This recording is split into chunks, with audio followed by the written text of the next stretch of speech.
What brought me to Dedo light was the precision and the ability to kind of crop and light certain areas and do what isn't the typical kind of clean, pretty light. It's something different. These cameras that are amazing in low light, and the first thing they think of, well, I don't need a light because I can just bring my ISO up. But that's when you start talking about the fun part of light, making feeling, making emotion. That's what you want the light for. The light puts your stamp on it. One thing we want to do is get the light in where we can really control it and shape it. Beautiful. Perfect. Let's see what the camera's seeing. Good right there. Good. Let's see what that looks like. There you go.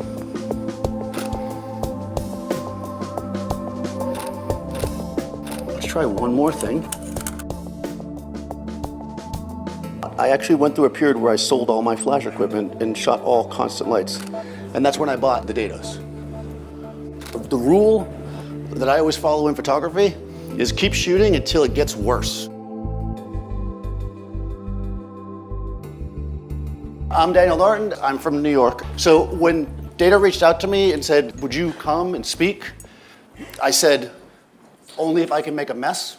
And you agreed. I would talk about my work and show my work like everybody else does, but a colleague of mine told me this a while back when I was doing another trade show. He said, you don't talk, you shoot. So what I want to do is kind of create a portrait here. We got a volunteer, Sandra. There she is. Come forward, Sandra.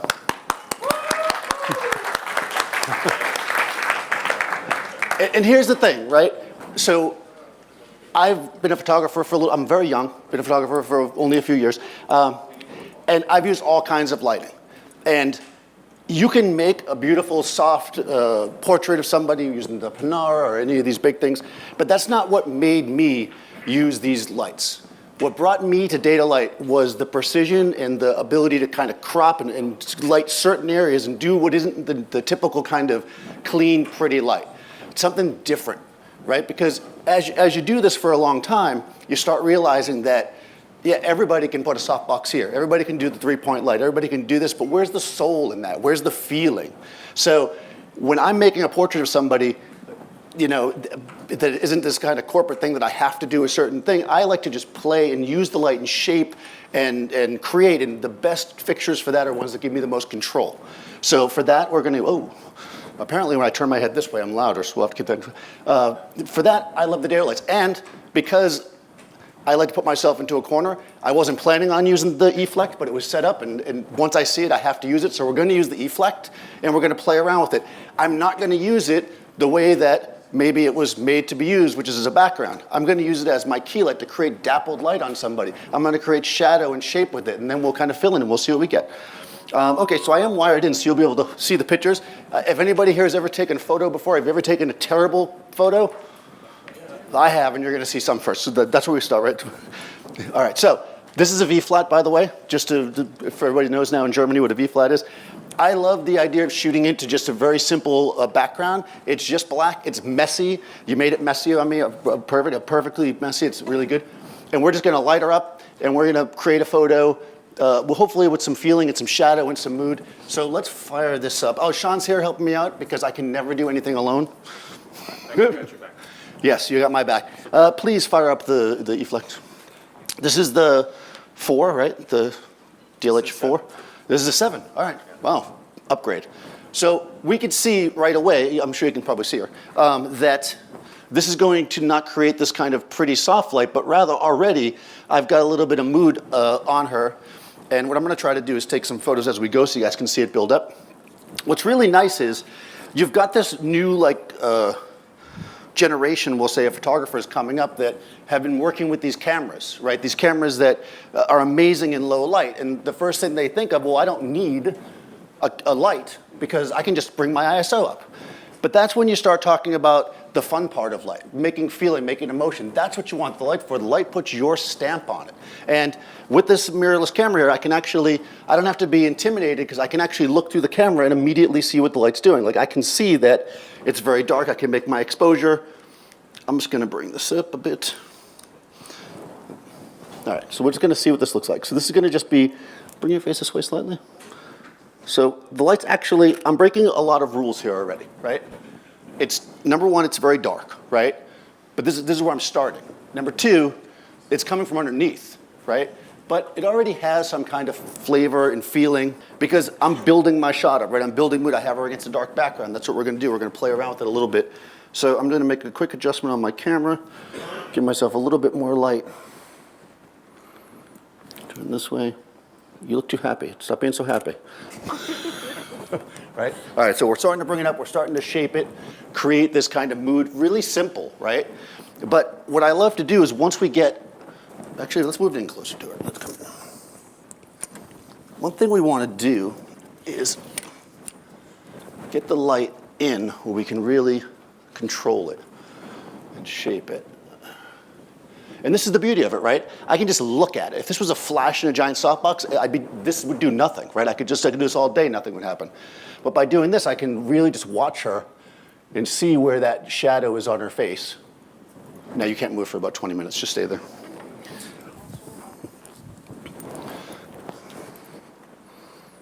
And we can see just by moving it slightly how that completely changes everything, right? We're changing and shifting. Now it's brighter and more contrasty. Bring your face this way slightly. And down this way. Good. So I just had you move and then go exactly back to where you started. That's kind of my, right? We can bring it in, we can move it, we can shape it, right? So I'm liking this, like this. Now that's just my start. What I want to do now is I want to give her some three-dimensionality. Let's see how long these chords are. Do I have enough cord? Well, this is the right spot then. Right, so I'm going to come here.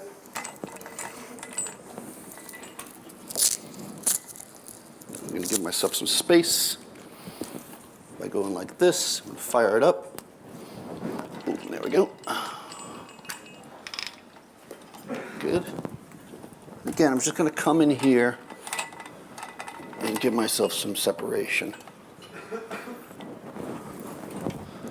That looks pretty good.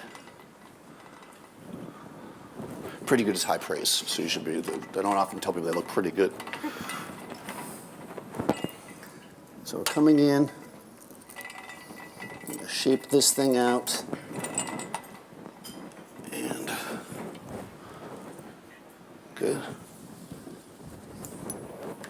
Let's see what that looks like. Right, now I'm lighting up the background, but I'm also giving her a little bit of shape there. You see that, how it's shaping her out? Let me back up a smidge too. Bring your face this way. Go like this way. Yeah, there you go. Beautiful. Nice like that, right? We're shaping her face out. We're giving her some. Now I can control the intensity of this and the color. As we know, I'm going to make it a little bit less intense. I'm going to make it a little bit warmer, we'll say.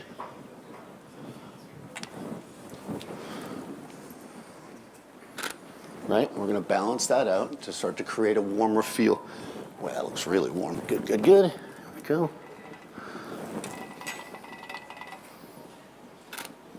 Right? We're going to shape. There we go. Now we've got the darkness coming. Bring your this up.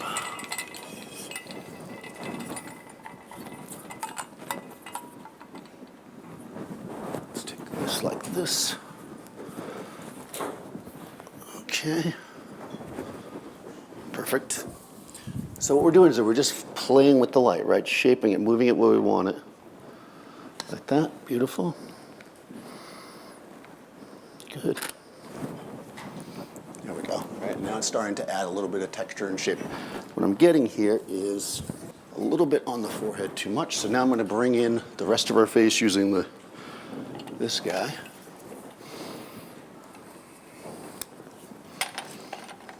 Okay. Drop the intensity. So this has got the DP2 on it. So I'm going to be able to use my framing shutters to frame out part of her face. Good, good, good. Got that slightly right there. And we're just going to look at the intensity. And I'm going to cool it off a little bit.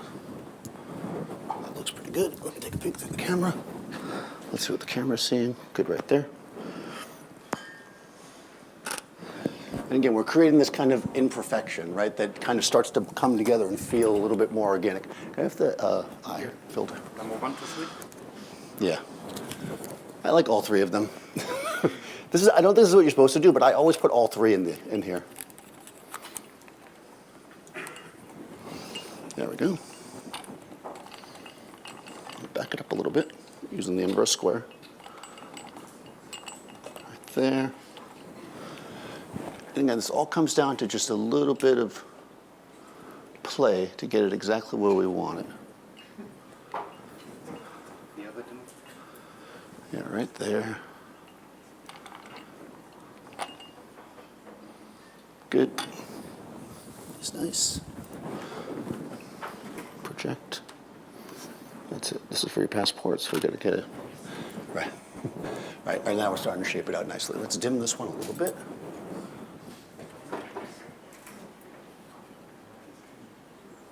Good. Good, good, good. There we go. Bring your chin up like this. That's it. Strong. Good, good, good. And I think to finish this off, sorry. Let's go like this. We get a little more coverage on the face. Let's have that other light. Let's have that other light instead. This is the thing, right? We're playing. So I came in here saying I was going to Z-Flect. It's not giving the effect that I wanted. That's okay, right? That's why we're playing. We're going to move around. What's happening is a little bit more dappled based on, now I'm starting to see her facial structure. I'm seeing what I want to see, right? I didn't walk into this with a preconceived way to shoot her. So I'm going to switch to just a regular head with barn doors, because what I want to get is a little more even light on her face. I think it's a little bit too dappled for the style that I'm going for now. So I'm just going to move this one out. Thank you all. Perfecto. There we go.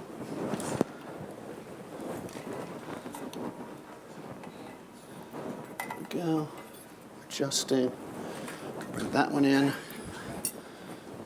good, good, good, like that,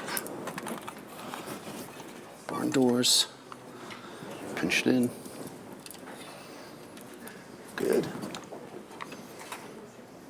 Let's see what that looks like. Let's take a peek from the front, that's good, good.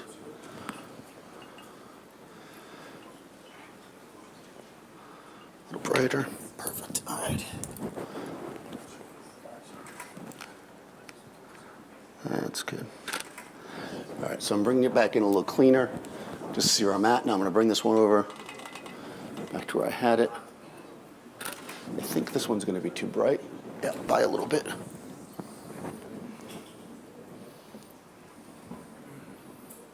Good. Right there. Good. One more, like this.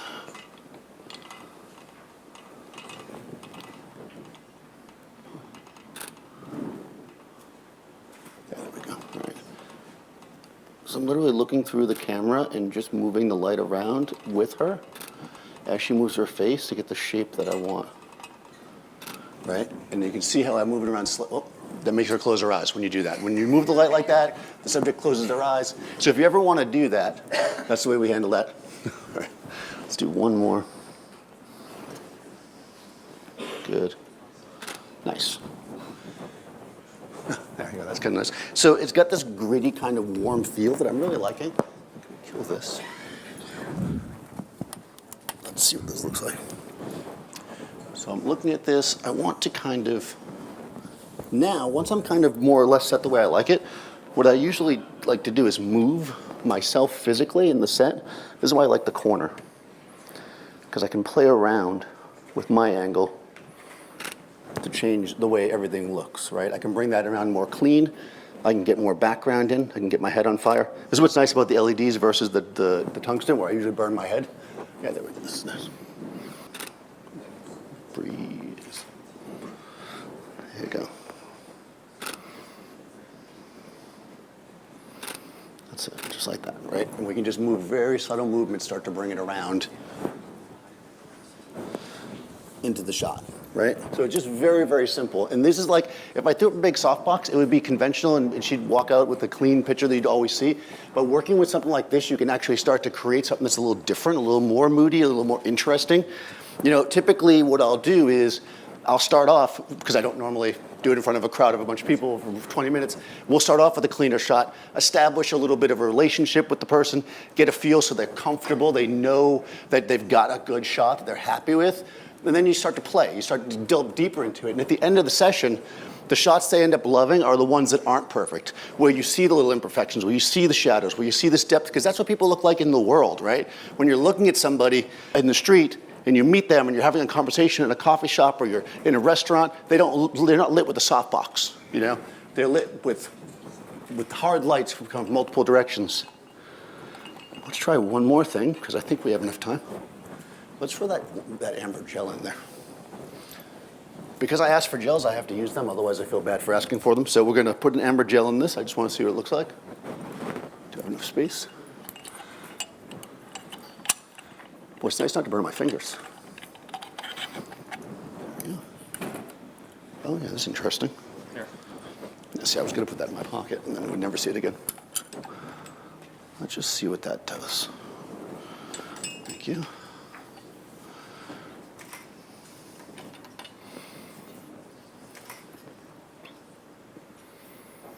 Good. Good. I get a little bit of light. Let's see what's going on here. Oh, that's interesting. Good. Right, we've really, right. Okay, I kind of like that actually. It's added a little bit of kind of odd color to that side of your face.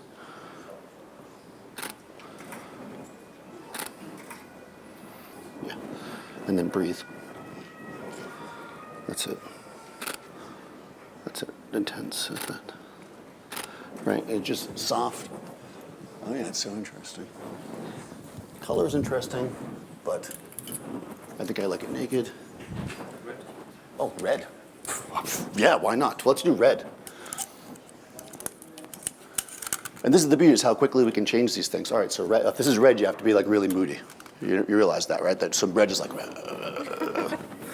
just like that. Can you? All right. She's got it. I can see she's got the red. Everybody's ready for this? All right, here we go. You know what it's going to look like, right? You know what it's going to look like? Yeah, because we can see it, right? That's the beauty of this. So she's going to look like she's red in the face. Like she's been running too much, maybe, or, you know, out in the sun too long. That's way too red. All right, we won't do that to you. I like it too much to do that. But what I will do is this. Let's kill this. Let's spin this here. Let's go like this. Let's go 50. Have I always used continuous light? I mean, when I very first started doing photography, like in college, we used constant light sources because I wasn't in the commercial program, so we weren't allowed to use flash. But the only time we ever really used constant lights when I was starting out was if we were doing product photography, because it just seemed to save a lot of time. But now I use them a lot. I actually went through a period where I sold all my flash equipment and shot all constant lights. And that's when I bought the Dedos. Okay, good. Now I bring this up. So whenever I'm making a change, I always start off by kind of shooting the basic shot, and then I look, and we can just add just color to part of her face, like just that in that shadow area, right? Creating a bit of a feel. Good. Skin is a little bit different. So even though to your eye it looks pretty balanced, you have to kind of figure out where each light needs to go. Like to my eye, her face should be super red, but you can clearly see it's not. And that has to do with exposure. Good. Last shot here. Bring your face this way. Good. You get it mostly in the clean light, a little bit red in the shadows. Yeah, it's interesting. I kind of like the other ones better. And that's the thing. The rule that I always follow in photography is keep shooting until it gets worse, right? Once you've kind of passed the shot that's interesting to you, then you're done, right? That's how we kind of know. And I think when we came up into this kind of warm amber light, this was kind of some of my favorite stuff, right? It brought in this kind of mood. It was kind of gritty, like it felt kind of you could reach in and touch it because of the color and the contrast of it, and it just is a different way of working for me. Now you can obviously, am I blinding you? Probably. I'd leave the red one on there though. Shut red face. So you can obviously start off too with the big clean soft light and then come in and fill with these, use the eye light like that. What these things add, like if you're talking to photographers who've never used this before, it might be intimidating to just start shooting this way, right? But to add one light, just to start playing around is a good way to do it. And one of these small ones, like I guess the 7 now would be the choice. My first ones were the DLH 300s, which I love.